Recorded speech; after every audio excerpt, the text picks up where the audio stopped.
Welcome back to This is Thailand. Most of the stories we tell on this channel have a familiar shape. Man arrives, man meets woman in a bar, man falls hard, man loses money, man goes home. You know the structure. You've probably watched 10 of them. Brendan's story isn't quite that shape, and I think that's why it stayed with me. He's 61 years old, from Limerick in the west of Ireland. Spent over 3 decades working in a distribution warehouse. Not a glamorous life, but a solid one. He came to Thailand not chasing anything you'd be embarrassed to admit to. No bar girls, no wild nights. He came because he'd been through something that took everything out of him, and he needed to find out if there was anything left. What happened to him in Chiang Mai is complicated in a way that a lot of these stories aren't. There's no villain you can point at cleanly. There's no moment where the mask slips and you see pure calculation underneath. It's messier than that, more human than that. And I think if you're anywhere near retirement age, or you've lost someone, or you've ever sat in an empty house at 11 in the morning with nowhere to be, this one is going to sit with you for a while. Here's his story in his own words. Right. So, I'm not a man who talks much generally. My daughter Siobhan will tell you that. She'll say, "Dad, you could have been a monk." And she's not entirely wrong. I spent 32 years on the floor of a distribution center outside Limerick, and I'd say I had maybe 6 conversations in all that time that I'd call real ones. The rest was just noise, pallet counts, shift rotas, whether the vending machine was ever going to get fixed. It wasn't. It never did. But I was all right with that life. I want to be clear about that. I wasn't some miserable man counting the days. I had Mariad, who I'd been with since we were teenagers. I had a house on Clarina Road that we'd paid off. I had 2 kids, Siobhan in Dublin, Kieran in London, who turned out decent, which is all you can really ask. And I had work that made sense to me. You move things from one place to another. Things arrive, things leave. The logic of it suited me. I'm not built for complexity. Mariad was the one who did the talking for us, if I'm honest. She had the energy for people that I never quite had. She was the one who remembered birthdays and organized Sunday dinners and kept us connected to the neighborhood. I was the one who fixed things and drove her places and sat beside her at Mass, even though neither of us was particularly convinced. That was the arrangement. It worked for 40 years, more or less. She was diagnosed in 2020. Ovarian cancer. The timing was, well, the whole world was falling apart that year, so it almost felt like it fit. She did the first round of treatment, and it went well enough that we let ourselves believe it. Then it came back. Then it came back again worse. By the time we were into the 3rd year of it, she'd become a different person. Not in personality. She was still Mariad, still making remarks, still particular about how the towels were folded, but smaller. Diminished in a way I didn't have a word for. I took early retirement in the summer of 2022 to care for her full-time.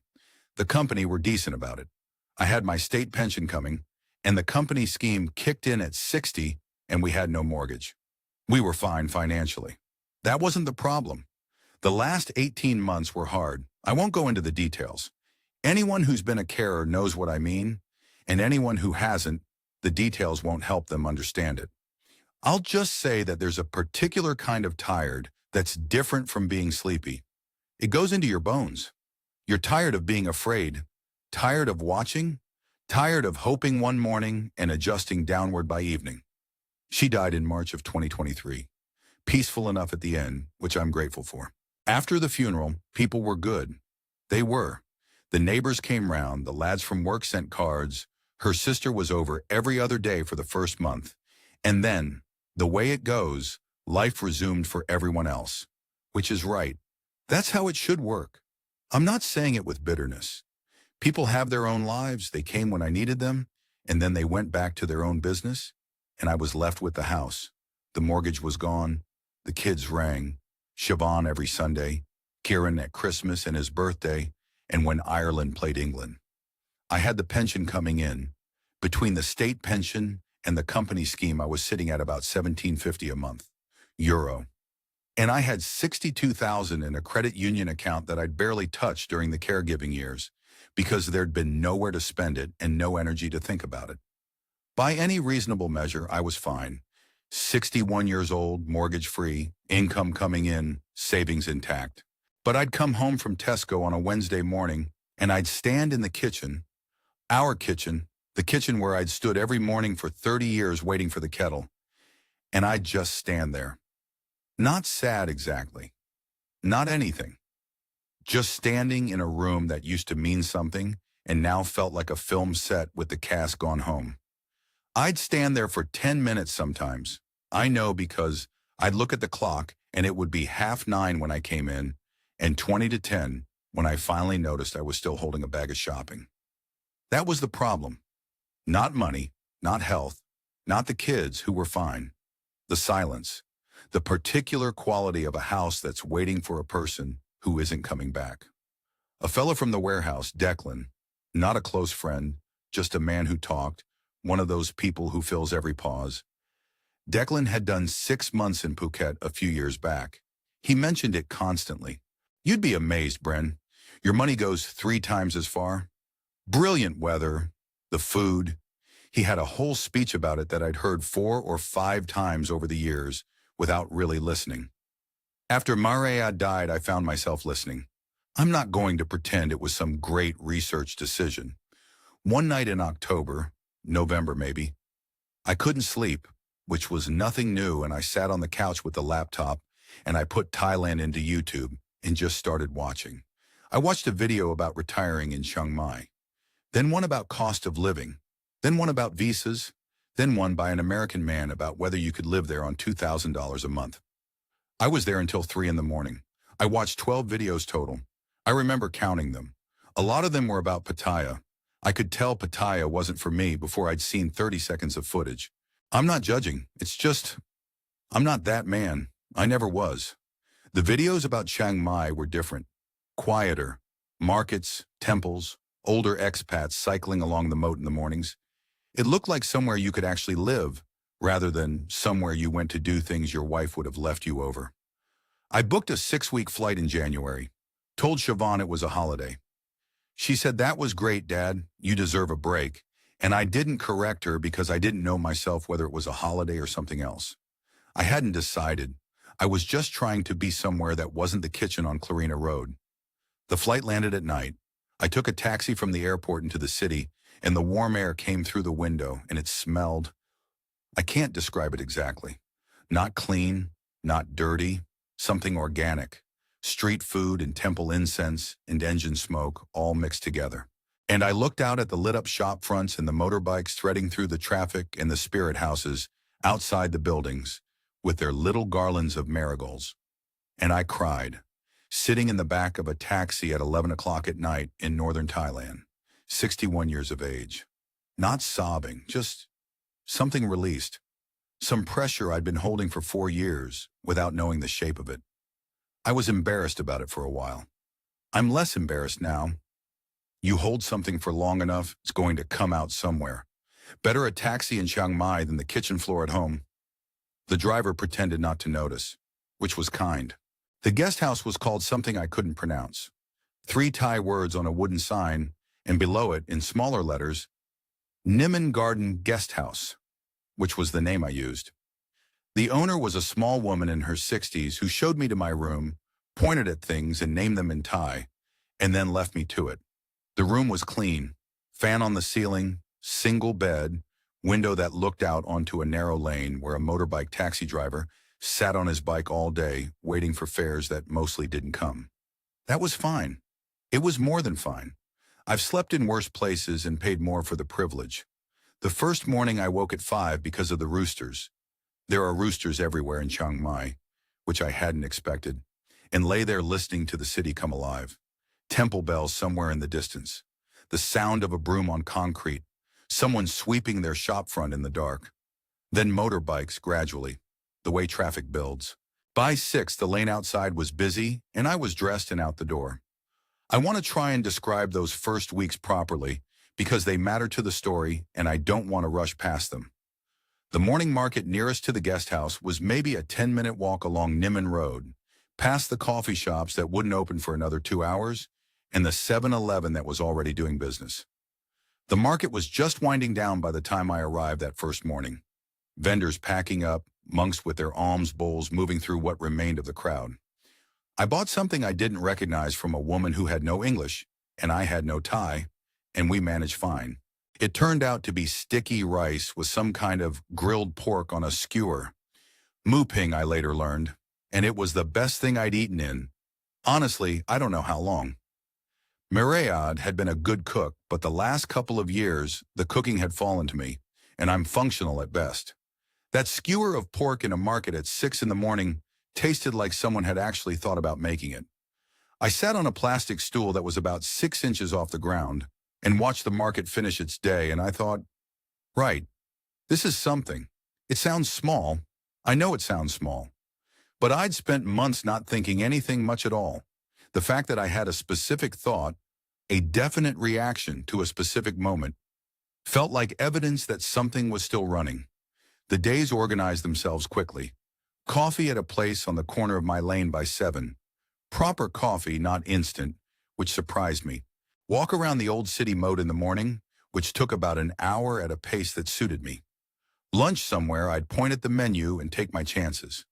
In the afternoons, I'd find a spot to sit and watch things, which I know sounds like doing nothing.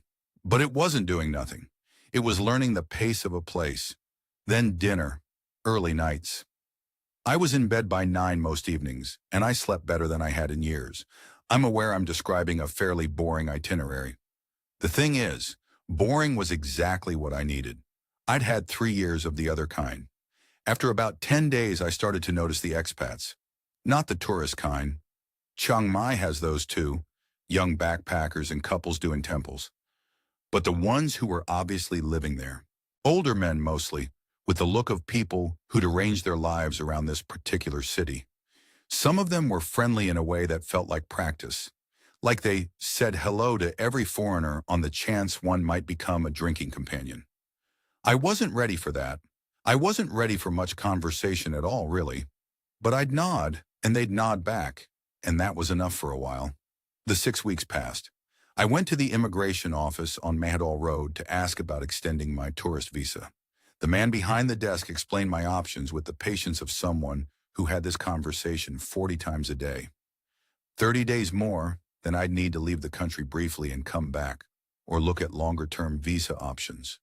I paid the extension fee, it was 1,000 baht, about 26 euro, and walked back along the canal thinking about what to do. I rang Siobhan that evening. She asked when I was coming home. I said I wasn't sure yet. She said, in the careful way she has, that she was glad I was enjoying it, and was I eating properly, and had I been to see any temples. I said I had, which was true.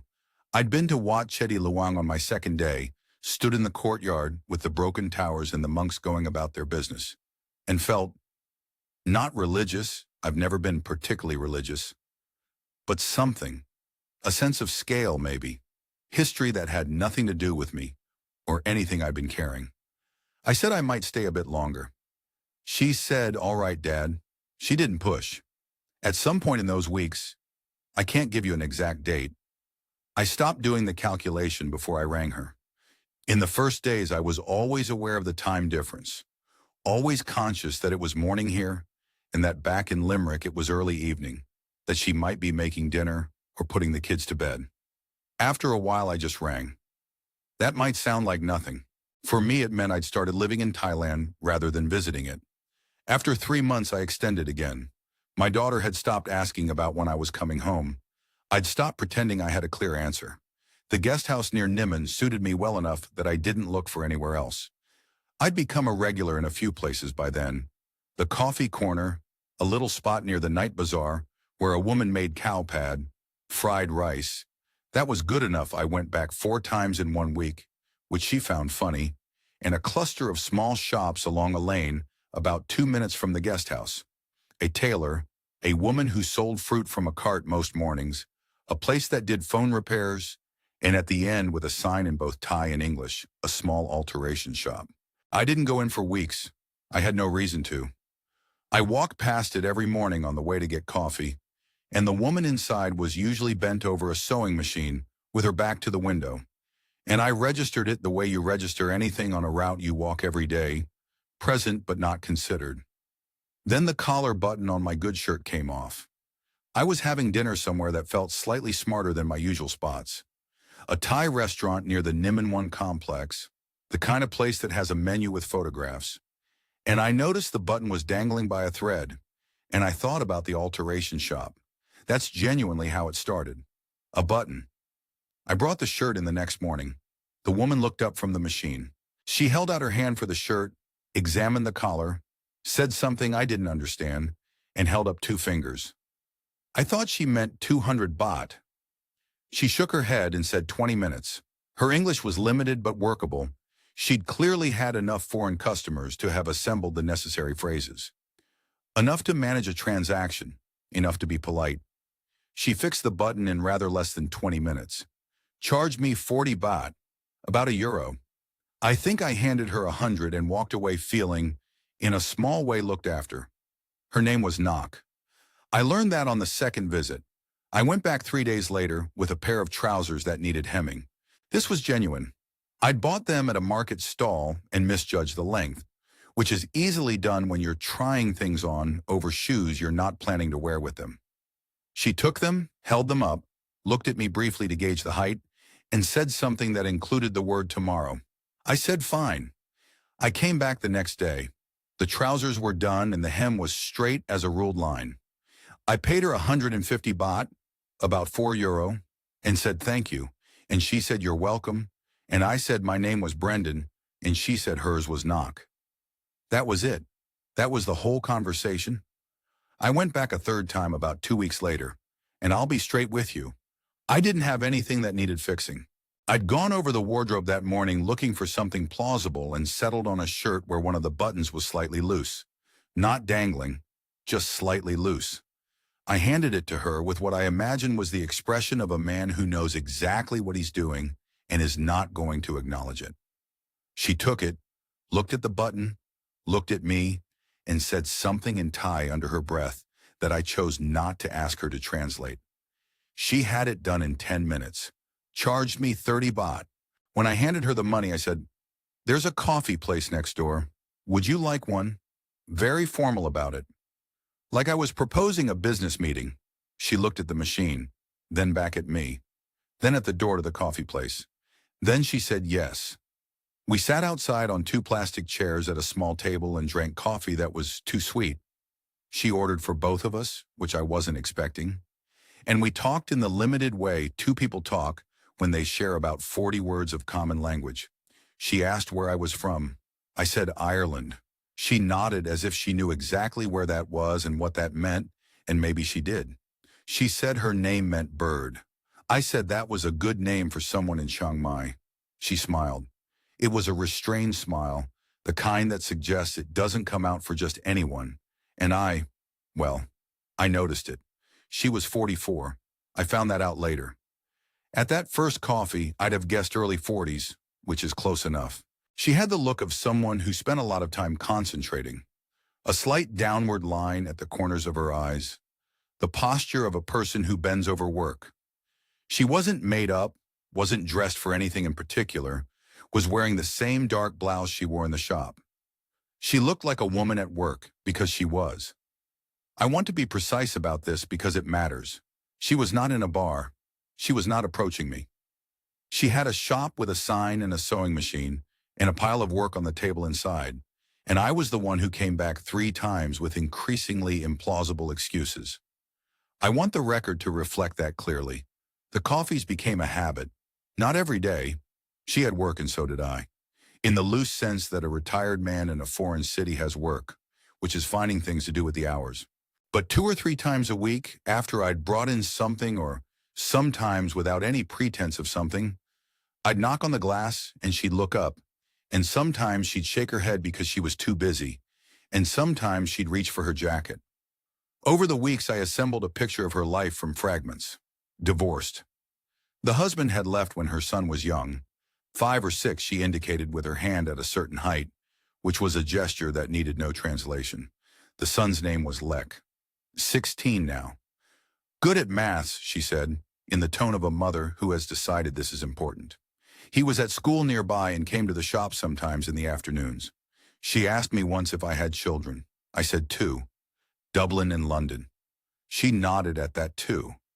The dispersal of children, the way families spread out, this she seemed to understand without it needing explanation. I mentioned Marriott about 6 weeks into the coffees, not deliberately. We were talking about cooking. She'd made something at home the previous evening that she was trying to describe and failing, and I said my wife had been a good cook, and it came out in the past tense and sat there between us. She didn't ask. She waited. I said she'd died 2 years before. Illness. Knock was quiet for a moment. Then she said, "I'm sorry," not in the automatic way people say it when they're filling a gap. She said it looking at me, and there was a pause before and after it, and I believe she meant it. She said, "It's hard, being alone after a long time together." She said it like she knew. I said, "Yes, it is." And that was all we said about it that day. But something shifted. It was as if we'd established that we were both, for different reasons and in different ways, people who had been reduced to a smaller version of the life we'd expected, and that we were managing. Not thriving, just managing. And that managing was actually something we recognized in each other. I think that was real. I've gone over it many times since, and I still think it was real. Whatever came after, whatever I later had to account for, that part, one believed, was genuine. She cooked for me for the first time about a month after that. Just offered it one afternoon when I was sitting in the shop waiting out a heavy rain that had started suddenly in the way Thai rain does, without negotiation, just appearing. She locked up, led me around the corner to the narrow building where she rented a flat on the first floor, and made tom kha gai with rice on a 2-burner stove in a kitchen the size of a wardrobe. Her son Lek was at the table doing homework. He looked up, assessed me briefly as teenage boys do, found me unremarkable, which was fair, and went back to his work. We ate at the same table. Nobody said much. It wasn't awkward, it was just ordinary, domestic. The sound of rain on the roof and motorbikes below, and Lek's pen scratching across paper. Ordinary was something I hadn't had in a very long time. I went home that evening and sat in my room at the guest house and didn't do anything in particular for a while. The fan turned overhead. The lane outside was quiet after the rain. I thought about what I was doing here and what it was going to become and whether I was being sensible. I decided I was being sensible.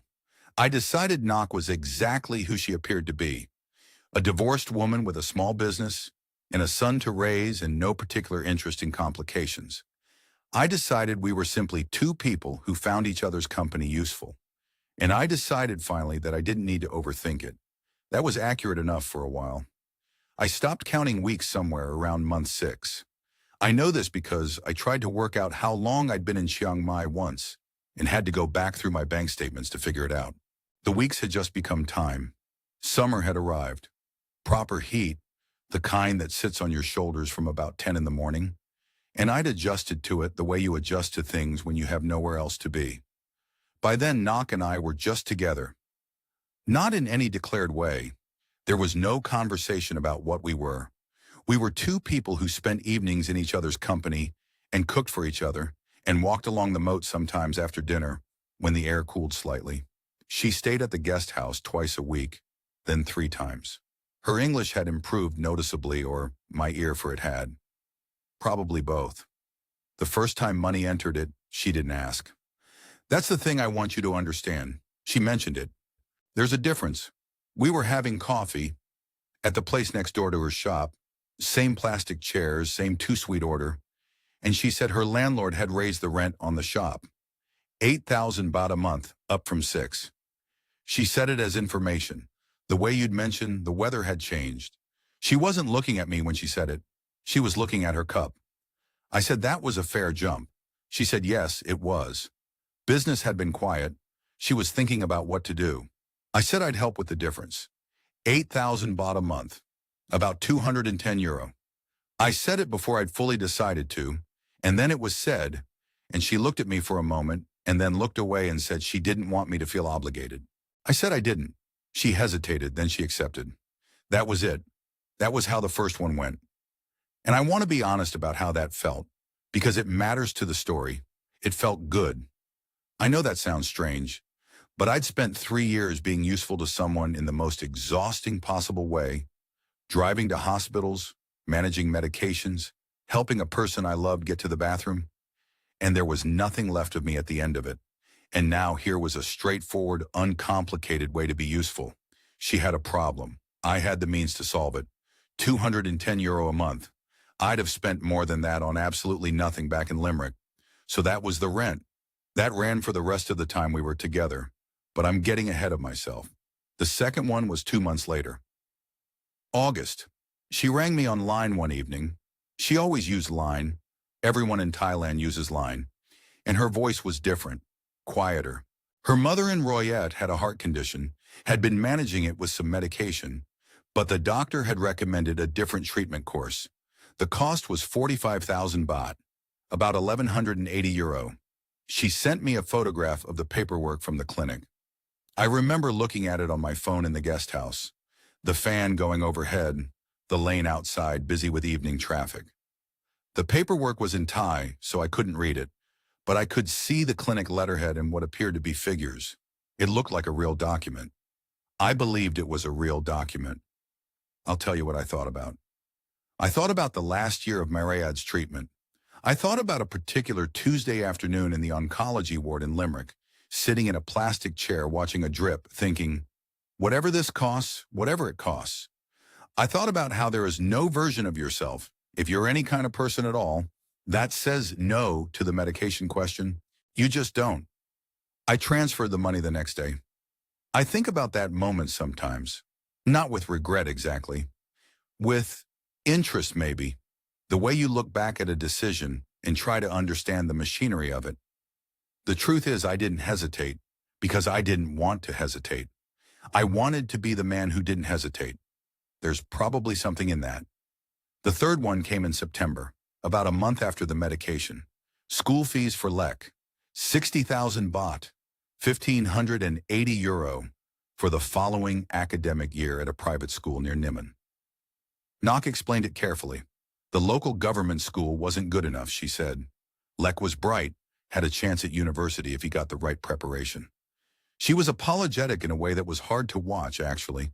She clearly found it difficult to ask. I thought about my own parents.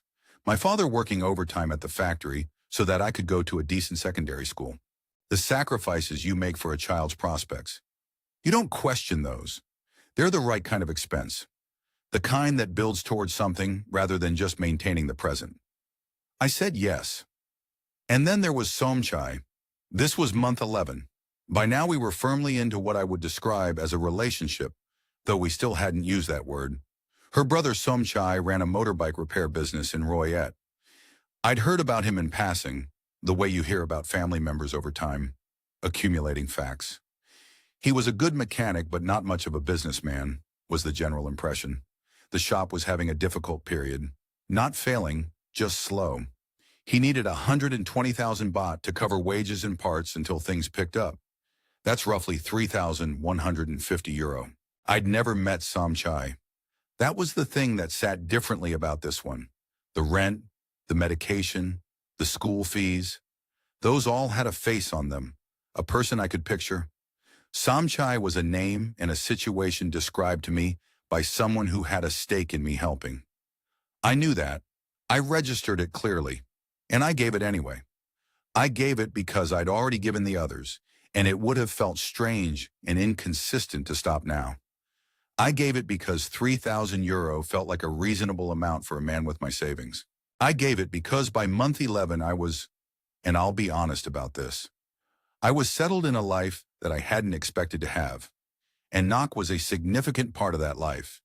And I didn't want to be the man who nickel and dimed the people she cared about. It was about 14 months in when I sat down with my notebook one evening and wrote out the transfers. Just to have the number, the rent contribution each month, multiplied out, the medication, the school fees, the brother's business, a few smaller things I've left out, a dentist bill for Nok's mother, a contribution to some repair at the family house in Royette. The total was 380,000 baht, just under €10,000. I sat with that number for a while. In Ireland, across 32 years of working, I'd never handed 10,000 euro to any individual or household that wasn't my own. That number, written in a notebook in a guest house in Chiang Mai, felt different from the sum of the individual parts. The individual parts had each made sense. The total felt like a question I should have asked earlier. There was something else I should mention, because it belongs here. A few weeks before I did the notebook accounting, I'd been buying sam tam from a food stall near the shop. A Thai woman who'd set up on the corner and whose larb I'd been eating for months. She mentioned, in the way information surfaces in small communities without apparent design, that a German man who'd been with Knock before me had also helped the family with things. She said it with no particular emphasis, like a fact, like I probably already knew. I said, "Oh, right, is that so?"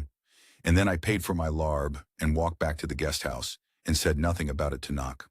I think about that moment a lot, the way I just absorbed it and kept moving. I'm not sure what I should have done differently. Asked more questions, probably. Sat with it longer. I didn't. I filed it somewhere and told myself it was irrelevant to my situation, which was different, which was real. The notebook accounting was in November. The condo brochure arrived about a week later. I say arrived. Knock brought it home one evening, set it on the table between the plates, and said a friend of hers lived in the complex and liked it very much. She wasn't pushing anything. That's not how she operated. She just put it there and let me pick it up. It was a new development on the eastern side of the city, out past the superhighway, decent photographs, a one-bedroom unit, clean lines, communal pool, the kind of place that could have been in any mid-range development anywhere in Asia. The asking price was 2.4 million baht. I did the conversion in my head and then checked it on my phone because I didn't want to have done it wrong. About 63,000 euro, give or take, which was essentially everything I had. I didn't dismiss it. That's the honest answer. I sat with the brochure and I thought about it seriously. The way you think about a thing when part of you is already interested and part of you is trying to find reasons to be cautious. The photographs showed a view of mountains from the upper floors. The unit on the third floor was available. I put the brochure to one side and said I'd have a look at the numbers. What I actually started doing, not that evening, but over the following few days, was researching the retirement visa situation properly for the first time. I'd been on tourist visa extensions and one border run to Vientiane, which is an adventure I won't get into, but I'd been avoiding the longer-term question because sorting it out would mean admitting I was staying permanently, and I hadn't quite let myself make that official. The non-OA retirement visa for someone over 50, which I qualified for, required either 800,000 baht held in a Thai bank account, which is about 21,000 euro, or proof of monthly income above 65,000 baht, which is roughly 1,700 euro. My pension was 1,750 a month, so on paper I qualified by the income route. Just barely. I put this question on an expat forum, one of the Chiang Mai ones, at about 11 o'clock on a Tuesday night. Most of the responses were helpful. A few people outlined the income verification process, mentioned which documents the immigration office at Promenada would want, gave practical advice about the 90-day reporting requirement. One response was shorter than the rest, just 2 sentences. Don't put property in a Thai national's name, ever, no matter how much you trust her. I read that twice. Then I went looking for a solicitor, a man called Frank, Irish from Cork originally, been in Chiang Mai 12 years, worked with a local law firm that handled expat property matters, agreed to see me on a Thursday morning at his office near the Niman area. I didn't tell Knock I was going. I said I was meeting someone for coffee. Frank was direct without being unkind. He sat across a desk with a bottle of water and explained Thai property law the way a mechanic explains what's wrong with your car. Clearly, without condescension, with the assumption that you're capable of understanding it once it's laid out properly. Foreigners cannot own land in Thailand. Full stop. They can own condo units outright, but only in buildings where foreign ownership doesn't exceed 49% of the total units. The development Knock had shown me didn't qualify. It was a new mixed residential project, mostly Thai buyers, and the foreign quota was either already filled or not applicable to the unit type, which meant, Frank said, that if I wanted to buy that particular unit, it would have to be in Knock's name. And if the relationship ended, for any reason, at any time, the condo was hers. I would have no legal recourse whatsoever. He said he'd seen this situation many times. He said it without judgment, but he said it clearly. I thanked him, paid his consultation fee, 3,000 baht, about 80 euro, and walked back out into the heat. I didn't buy the condo. I haven't told you anything you didn't already know from the way this story's been framed, but I want to say it clearly. I didn't buy it. That decision, in Frank's hour of his time, preserved 63,000 euro that would otherwise be gone.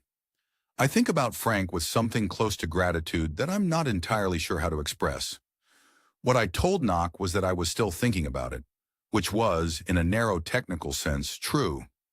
I was thinking that I wasn't going to do it. But I didn't say that directly because I wasn't ready to have the conversation about why, and she didn't push.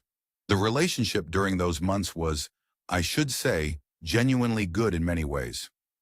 We went to Pai for a week in December, took a minibus up through the mountains, which is an experience designed to test whether you really want to arrive, and rented a little wooden bungalow by a stream for 6 days. Knock was relaxed in a way I hadn't quite seen before, away from the shop and the routine. We walked and ate and didn't talk very much, and it was fine. More than fine. I got to know Lek properly around that time. He was interested in football, specifically the Premier League, which meant we had about twice as much common ground as I'd have had with many Irish 16-year-olds, given that he supported Liverpool and so do my son Ciaran's kids. We watched a match together on my laptop one afternoon, Knock in the kitchen making something, and he asked me questions about Ireland with genuine curiosity. What's the weather like? Do people really drink that much? Is it true there are no snakes? I answered all three honestly, which means terrible, debatable, and yes. I felt during those months something I hadn't felt in years. Not happiness exactly, I'm cautious about that word, but a sense of being located, of being in a particular place with particular people, rather than just passing through the hours. I'd have described it, if anyone had asked, as belonging somewhere, cautiously, with qualifications. And then the invitation came. Songkran in Roy Et. Meet the whole family. Knock mentioned it in January, over dinner at a khao soi place near the old city that we'd been going to regularly. She was enthusiastic. Of course she was. It was her family, her mother, her home village. She wanted to show me where she was from. She said her mother had asked about me, said she'd told her mother good things. I said I'd be glad to go, and I meant it.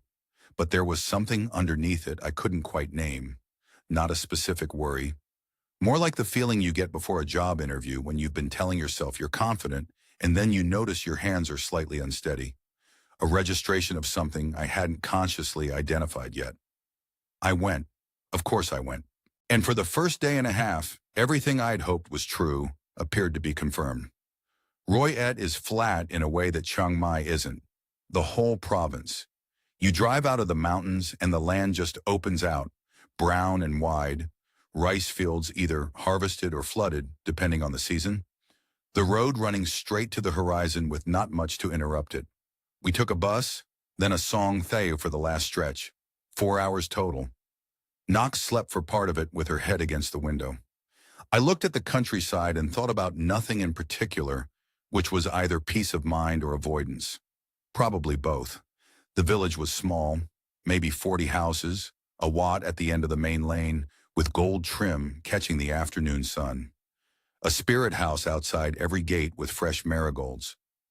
Knock's mother's house was concrete block, 2 stories, painted a yellow that had faded unevenly. There were children in the yard when we arrived, and I didn't know whose they were, and nobody explained. Knock's mother came out onto the step, small, 70s maybe. She looked at me for a moment and then took my hand in both of hers and said something to Knock. Knock said, "She says you have a kind face." I don't know what to do with a compliment like that. I said thank you. The mother patted my hand and went back inside to do something with food. I met Somchai before dinner. He came over from the workshop next door. I could see it from the yard, a corrugated roof and 2 motorbikes on stands inside. He shook my hand firmly, said something I didn't catch and went back to what he was doing. The shop looked operational, tools on the wall, a compressor in the corner, a half-dismantled engine on a workbench. It looked like a real business. This registered somewhere as reassuring. The first evening was easy. Family around a table in the courtyard, food appearing from the kitchen in quantities that suggested Nok's mother had been cooking since before we left Chiang Mai. Larb moo, sticky rice, some kind of grilled fish, a soup I couldn't identify but ate 2 bowls of. Children running between the adults, the older relatives watching me with polite curiosity. Laughter that didn't require translation. I sat in a plastic chair under a string of lights and felt, genuinely, like I was somewhere I'd been allowed into. That's the only way I can describe it. Not a tourist, not a farang on display, just a person at a family gathering, eating good food and watching children chase each other in the dark. I think that was real too. The family's warmth, that wasn't performed. These were people living their lives in a village in Isan, and they were kind to me because Nok had brought me, and she mattered to them. Whatever else was complicated, that part wasn't. The second evening was larger. More relatives, cousins and aunts and neighbors, the kind of gathering that Songkran produces in provincial Thailand, where the whole extended network converges and the Lao Khao comes out. Lao Khao is a rice whiskey, clear, strong, the kind of thing that arrives in a recycled water bottle and disappears faster than expected. I had 2 glasses and switched to water. Some of the uncles had considerably more than that. Nok was across the table from me most of the evening, talking with relatives, laughing, more animated than I was used to seeing her. She was at home. It was good to see. And then Somchai's wife. I never caught her name properly. She was introduced once, and it didn't stick. Made a comment from the far end of the table. I have no idea what she said, but I heard the register of it. The kind of thing you say when you're a few drinks in and you've been thinking something for a while and it finally surfaces. And there was a ripple. A few people looked at Nok. One of the older aunts looked at me briefly. Nok said something back, quickly, with a brightness in her voice that was slightly too bright, and steered the conversation somewhere else. I noted all of this. I'm a man who spent 32 years operating heavy machinery around other people. You develop a reasonable sense of when something in the environment has changed. I couldn't ask anyone. My Thai was about enough to order food and thank people. I sat and drank my water. Later, after the table had loosened, and some people had drifted off to sleep, and the children had long since been put to bed, a young man sat down in the chair next to me. 20 maybe. He introduced himself as Nok's nephew, her sister's son. He had the look of someone who'd made a decision about something and was slightly nervous about having made it. His English was good. YouTube English, which has its own cadence, confident and slightly informal. He said, I want to tell you something. I hope it is okay. I said, go ahead. He said, my auntie. She said, and he paused, finding the words. She said this is the 3rd one she has brought home. He looked at me. I looked at him. He was clearly uncomfortable and clearly felt he'd done the right thing anyway. I respected that. Still do, I said. Thank you for telling me. He nodded and moved away. I looked across what remained of the gathering. Nok was talking with her mother. She glanced at me at some point in the next few minutes, and whatever was on my face made her glance again, and then she watched me more carefully. I looked back at her without any particular expression, or tried to. I'm not sure I succeeded. We drove back to Chiang Mai the next day, or rode back, the Song Thayu, then the bus. Nok talked a little in the early part of the journey, then went quiet. I was already quiet. The landscape rolled past, flat and brown, the road straight. There is a difference between what you know and what you've needed to be true. I've thought about that distinction a lot since. In the months with Nok, I'd been feeding the second one and calling it the first. I'd known about the German man from the food stall. I'd known on some level that each request arrived with a certain precision of timing. I'd known that the warmth between us had a slightly different texture when I said yes to something than when I was just present. These things I knew. I'd chosen not to stack them up because stacking them up would have cost me something I didn't want to lose. In the bus back to Chiang Mai, I stacked them up. 3 days after we got back, we had dinner at the cow soy place near the old city. I ordered, we ate, and then I put down my spoon and said I wanted to know about the others. She didn't deny it. I appreciated that. She explained it as clearly as her English allowed. 2 men before me. an Australian who'd been with her for about 2 years, a German for 14 months. Both had helped with family, she said. Both had eventually left. She was quiet for a moment. Then she said her feelings for me were different. That she wasn't proud of the pattern.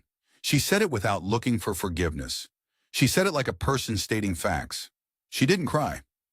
I want to note that specifically. I'd have trusted her less if she'd cried. She just said what was true, and then she waited. I couldn't tell you if what she said about her feelings was honest. I still can't. I think she believed it. Whether believing something makes it true, that's a question I'm not qualified to answer. I said I needed some time. In the 2 weeks that followed, I stopped transferring money. The rent contribution, the various things. I just didn't do it. I didn't announce this. I just stopped. The warmth between us shifted in a way that was subtle but measurable. Not gone. Just adjusted. The way a room changes temperature when someone opens a window. I noticed that adjustment. I noted it carefully. And after 2 weeks, I told her I thought we should end things. She accepted it without argument. We were sitting in her flat. Leck out at school, the sewing machine quiet for once. She looked at the floor for a moment. Then she said, "Can we be friends?" I said I didn't know. That was honest. I still don't know. I moved guest houses within the week. Not dramatically. I want to be clear about that. I packed my bag, settled what I owed the owner at Nimmen Garden, and took a Song Theo to a place near the Santatham area, further from the old city, quieter, slightly cheaper. The new room was smaller. Different fan, same ceiling. Window that looked out on a wall instead of a lane. That was fine. I didn't need a view. I just needed to not walk past the alteration shop every morning for a while. The first 2 weeks were flat, not devastating. That's the wrong word for it. More like the thing that had been keeping the silence at bay had been removed, and the silence was back. And I was having to remember how to be in it without the kitchen on Clarina Road attached to it. This silence was in a guest house in Chiang Mai, which was different. I didn't stand in any rooms not knowing why I'd walked into them, but it was still silence. I rang Siobhan on a Sunday as usual. I told her broadly what had happened, not every detail. Enough. She listened without interrupting, which is more than most people manage. When I finished, she said she was sorry, and then she asked if I was coming home. I said not yet. She said, "All right, Dad," same as she always did. She didn't push, and she didn't say anything that would require me to defend a decision I didn't fully understand myself. I'm grateful for that. She's a decent woman. I did something right there at least. The finances I sorted out with a notebook, the same way I'd tallied the transfers. New page, current balance in the credit union, €47,000, down from 62. The pension coming in at $17.50 a month. My costs in Chiang Mai, living simply, guest house, food, the occasional chawing at a table near the night bazaar, ran about €900 to €1,000 a month. So on paper, I had the pension covering the basics with a small surplus, and $47,000 in reserve. 4, maybe 5 years of runway if I needed it. Longer if I was careful. I was going to be careful. I want to say what I did not lose because it matters to the full picture.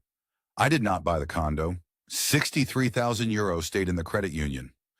Frank's conversation, Frank's hour of plain speaking in an office near Nimmen, that is the only decision in this whole story I am completely at peace with.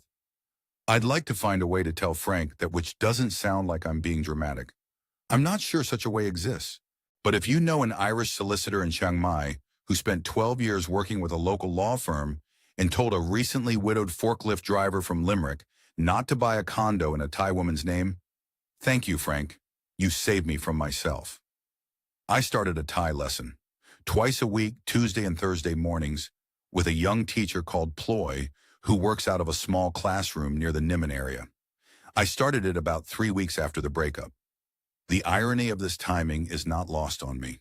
14 months in a relationship with a Thai woman, and I begin learning Thai after it ends. I've thought about what that says about how I was operating. I don't have a flattering interpretation. The language is harder than I expected. The tones, mainly, 5 of them, and the same syllable means entirely different things depending on which tone you use. My pronunciation makes ploy visibly effort to keep a straight face, which I actually find quite funny.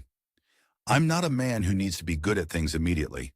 I was a forklift driver for 32 years. You get used to the idea that competence takes time. I have two friends, which is two more than I had when I arrived.